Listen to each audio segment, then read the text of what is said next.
জীৱনত কেৱল শক্তিশালী ব্যক্তিহে জয়লাভ নকৰে, কেতিয়াবা সেইজনে জয়লাভ কৰে যিজনে ভাবে মই জয়ী হ'ব পাৰিম।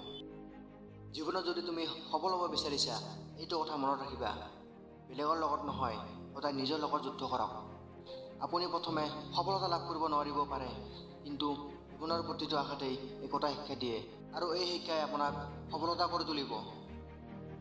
এই পৃথিৱীত মানুহে নোৱাৰা কাম একোৱেই নাই, মাত্ৰ তুমি চেষ্টা কৰি যোৱা, সফলতা এদিন নহয় এদিন 100% আহিব।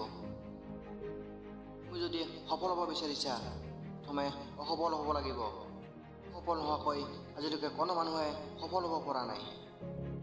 জীৱনত কিবা এনেকুৱা কৰি দেখুওৱা, যিসকলে তোমাক পাগল বুলি কৈছে, তোমাক ইনচাল্ট কৰিছে, মাত্ৰ তুমি সফল হৈ দেখুওৱা, সেইসকল তোমাক এদিন নহয় এদিন ছাৰ বুলি ক'ব।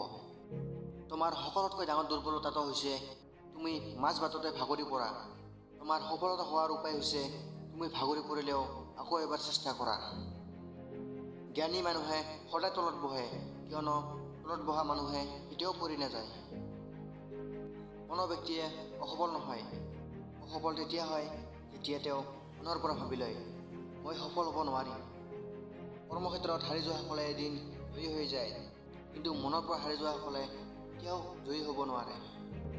বিফলতাৰ কাৰণ হ'ল আমাৰ চিন্তা। আমাৰ মাজত সকলো পৃথিৱীখনকে চিনি লোৱা ক্ষমতা আছে, যদি আপুনি নিজকে চিনি পোৱা ক্ষমতা আছে। যদি তুমি সফল হ'ব বিচাৰিছা, তেনেহ'লে তোমাৰ জীৱনত বহুত সমস্যা আহিব, আৰু সেই সমস্যাৰ মাজেদি যদি তুমি যাব পাৰা, তেনেহ'লে তুমি সফল হ'ব পাৰিবা। জীৱনত পাৰিলে তুমি পানীৰ দৰে হ'বলৈ চেষ্টা কৰা, তেনেহ'লে তুমি নিজৰ ৰাস্তা নিজে তৈয়াৰ কৰি ল'ব পাৰিবা।